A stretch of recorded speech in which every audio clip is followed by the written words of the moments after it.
Avis vascular centre మన దేశంలోనే the best వెరికో సినిమాకి అంత హిట్ అవ్వటానికి సుందరరామూర్తి గారు, కీరవాణి గారు ఇద్దరు కూడా బాగా హెల్ప్. సార్ బాగా సక్సెస్. ఇప్పుడు సినిమా సక్సెస్ అయినా కూడా ఆ సాంగ్స్ అనే హిట్ అవ్వకపోతే సాంగ్స్ ఎప్పుడు వెళ్తూ ఉంటాయి కదా. మీరు పాడుతా తీగ చూసారంటే అసలు వేణువై వచ్చానని పాట లేకుండా ఉండదు. అవును. చిత్ర కూడా చెబుతుంది అనమాట, నాకు బాగా నచ్చిన పాట మంచి ఎమోషనల్ ఇది అని చెప్పి అనేసి. దాన్నే ఆ సాంగ్‌నే పేతాస్ లాగా చేసి, వేణువై వచ్చాను పేతాస్ కాదు మామూలు సాంగ్. హ్మ్. అది పేతాస్ సాంగ్ లాగా ఆ అమ్మాయి చనిపోయేటప్పుడు పెట్టాను. క్లైమాక్స్‌లో. సేమ్ సాంగే ఇది మార్చి బాణీ మార్చి సార్ దీనిగా పెట్టాను. అసలు అన్నీ చెప్తున్నాయి కలిసి వచ్చి దాంట్లో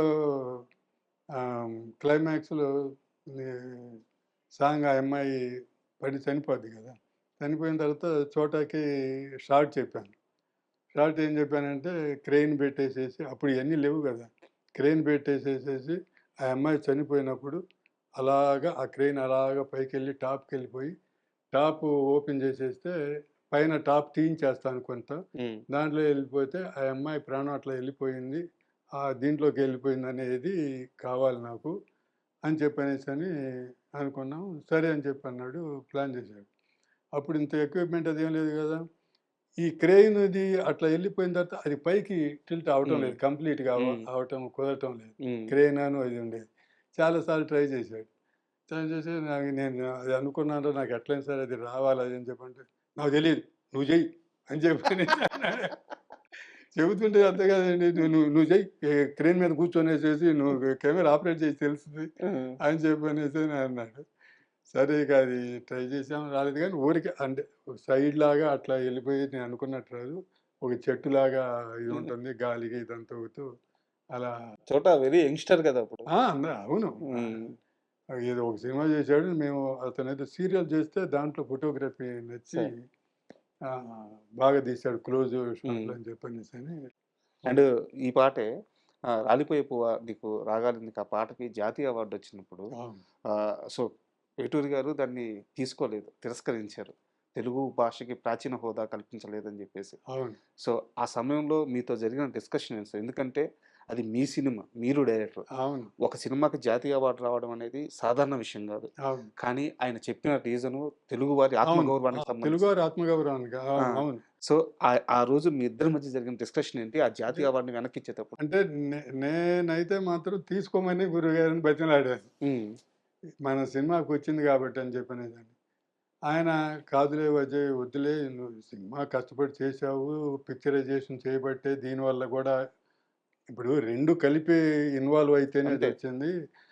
నీ బాధ నాకు తెలుసు.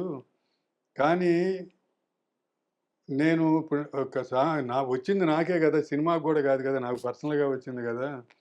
నేను ఎంత ఆలోచించో ఈ నిర్ణయం తీసుకున్నాను చూసుకో. ఇప్పుడు నాకొక్కడి కోసం అని చెప్పని గాదు. హ్మ్. మన జాతి, మన లాంగ్వేజి, మన దీని కోసం అని చెప్పని చేసింది అని చెప్పనేసని చాలా సేపు డిస్కస్ చేశాడు. హ్మ్. చేసి ఇంకా ఆయన చెప్పిన దానికి నేను గూడా కన్విన్స్ అయిపోయాను. సరే.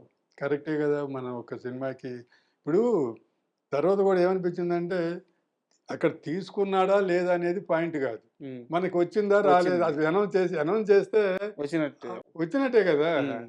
సో, ముందు అది పబ్లిసిటీ ఎళ్ళిపోతుందిలే. ఈ మామూలుగా మన సినిమాకి, మన సాంగ్‌కి హ్మ్. వచ్చిందనేది వెళ్తుంది. తీసుకోలేదనేది సెకండరీకి హ్మ్. వెళ్తుందిలే అని చెప్పనేసని అలా ఆయన గూడా నవ్వుతూ అదే అన్నాడు. నీ నీ నీకు ఆయన ఆ మాట అన్నాడు.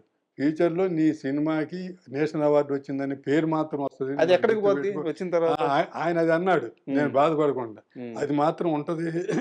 నువ్వేం ఇదవ్వక్కర్లేదు హ్మ్. అని చెప్పి అన్నాడు. నిజంగానే అది ఆయన తీసుకోకపోయినా గూడా ఇది చాలా తక్కువ మందికి తెలుసు. వచ్చిందనేదే ఎక్కువ 80% పీపుల్‌కి తెలుసు. సార్. మీరడిగింది చాలా మందికి తెలీదు. సార్. ఆయన తీసుకోలేదనేది.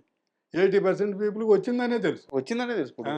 ఇప్పుడు నిన్న నేను కాసుల శ్యామ్ గారితో ఇంటర్వ్యూ చేశాను. హ్మ్. సో, వారికి జాతీయ అవార్డ్ వచ్చింది. 'ఊరు పల్లెటూరి' పాటకి. ఆ! సో, వారు మాట్లాడేటప్పుడు గూడా హ్మ్. శ్రీశ్రీ గారి పేరు, వేటూరి గారి పేరు ప్రస్తావించిన తర్వాతే ఆయన దగ్గరికొచ్చారాయన. అవును. అవును. సో, వచ్చింది ఎక్కడికి పోద్ది కరెక్ట్. అంతే. అవార్డు. అవును. కాకపోతే ఆయన తీసుకున్న నిర్ణయం మాత్రం ఒక సినిమాకో, ఒక పాటకో కా సంబంధించింది కాదు. ఒక అది జాతికి జాతికి సంబంధించింది. అవును. సో, దాన్ని తప్పకుండా హ్మ్. ఆ సినిమా దర్శకుడైన మీరు, అవును. ఆ సినిమాని ఇన్ని సంవత్సరాల తర్వాత చూస్తున్న మాలాంటి ప్రేక్షకులైనా సరే, ఆ! తప్పకుండా ఆయన నిర్ణయాన్ని గౌరవించాల్సిందే. 100% ఇంకా ఆయన రిజెక్ట్ చేశాడనేది ఇది ఎంతమందికి తెలుసో వచ్చిందనేది అంతమందికి అది తెలిస్తే బాగుండేది. అది అంత ఇది తెలియలేదు. సార్. నాకు అది అది అనిపిస్తుంటుంది. ఎక్కడైనా పోయినా గూడా అంటే నేను ఎక్కువ ప్రెస్ మీడియాకి అదే వెళ్ళను ముందే కాబట్టి మాట్లాడుకున్నా. అవును. ఆ! నాకు అనిపిస్తా ఉండేదనమాట. ఇది ఎంత పాపులర్ అయిందో ఆయన రిజెక్ట్ చేసిన రీజన్ గూడా అంత పాపులర్ అయితే బాగుండేది. ఆయన విష్ అది. హ్మ్. ఆయన విష్ గదా! అది జనాల్లోకెళ్తే చాలా బాగుండేదనేది నాకు ఫీలింగ్ ఉంది. సార్. ఇప్పటికి గూడా ఉంది. సార్. అయితే నాకు తెలిసినంత వరకు సినిమా నిర్మాణానికి అయిన ఖర్చు 30,00,000 ఆ రోజుల్లో. అవును. చాలా తక్కువ. అవును. అదేమి 80స్, 70స్ గాదు. అవును. 93లో వచ్చిన మూవీ. అవును. సో, 93లో 30,00,000తో ఒక సినిమా అంటే అసలు అవును. సాధ్యమయ్యే విషయం గాదు. అవును. అయితే ఇప్పుడు చాలా సంవత్సరాలు అయిపోయింది కాబట్టి చెప్పండి సార్. 30,00,000తో తీసిన 'మాతృదేవో భవ' సినిమా ఎంత కలెక్ట్ చేసింది? దాదాపు 7 క్రోర్స్ పైన కలెక్ట్ అబ్బా! చేసిందండి. హ్మ్. హ్మ్. బాగా చేసింది. దాంట్లో ఇంకొక విషయం ఏంటంటే, సినిమా చూసిన తర్వాత నాకు ఇప్పటికి చాలా ఇదనిపిస్తది. బయర్స్‌కి ముందు షో ఏస్తాం కదా! సార్. కొనేవాళ్ళు ఎవరైనా వస్తే హ్మ్. అని చెప్పని. ఈ సినిమా ఏంటి మామూలుగా అయితే మేము అనుకున్నది ఏంటంటే వైజాగు, హ్మ్. విజయవాడ, హైదరాబాదు ఈటిల్లో కొంచెం గ క్లాసులే ఈ జనాలుంటారు కాబట్టి ఇక్కడ చూస్తారు అని చెప్పనేసి అనుకున్నాం. హ్మ్. సరే ప్రీవి కొనటం కోసం అని చెప్పనేసని రాయలసీమ బయర్స్ వచ్చారు. హ్మ్. రాయలసీమ వాళ్ళు ఎలా ఉంటారో తెలుసు గదా! మీసాలు, గీసాలు పెట్టేసేసేసి హ్మ్. ఇదిగా ఉంటారు గదా! వచ్చారు. వచ్చేసి సరే సినిమా యేసాం సారథి స్టూడియో.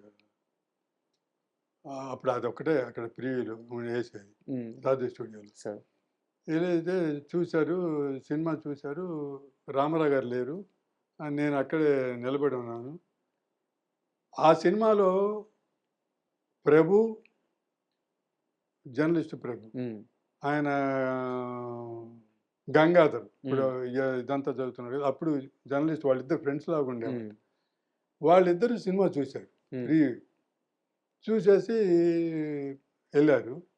అయితే ఎవరెళ్ళినా గూడా వచ్చేటప్పుడు నేను ఎదురు నిలబెడితే ఎవరు పలకరించటం గాని, చేయటం గాని ఏమి లేదు. వాళ్ళు బయర్స్ వచ్చిన వాళ్ళైతే ఆళ్ళ కళ్ళన్నీ ఎర్రగా అయిపోయి, అయిపోయేసేసి సరే అంటే సినిమా కొనటానికొచ్చారు గదా! మామూలుగా ఈ ఒపీనియన్ అడుగుతాం గదా! హ్మ్. సార్ ఏంటి సినిమా అంటే, పోవయ్యా అని చెప్పని ఎళ్ళిపోయారు. ఆ! మరి ఏమో నచ్చలేదట్టుగా ఉందని చెప్పనేసని అనుకున్నాం మేము. పోవయ్యా అని చెప్పనేసి ఎళ్ళిపోయారు. ఆ తర్వాత వాళ్ళు మరుసటి రోజొచ్చి, సార్ మీరెంత చెబితే అంత రేటు. హ్మ్. మాకసలు ఆ సినిమా మేము మామూలుగా మా కొడుకులు, మా వైఫులు, మా తమ్ముళ్ళు, చెల్లెళ్ళు నరుక్కుంటుంటాం, చనిపోతుంటారు, చేస్తుంటారు. మాకు ఏడుపెప్పుడు రాలేదు. అక్కడ ఏదన్నా మా ఇంట్లో ఒకళ్ళకి నష్టం జరిగి మా బిడ్డో ఎవరోనో కొట్లాటలో చనిపోతే వాడిని ఎలా చంపాలని చెప్పనేదే ఉంటుంది గానీ మాకు ఏడవటం అనేది ఉండదసలు మాకు. ఇదేంటి సార్ సినిమా చూసి ఏడిపిచ్చాడాయన అని హ్మ్. చెప్పనేసని నిర్మాత గారితో అన్నారు ఈ మాటలు. ఆ! ఆ! అని 'కె. రామారావు' గారితో. చెప్పనేసని ఆ! హ్మ్. అని వా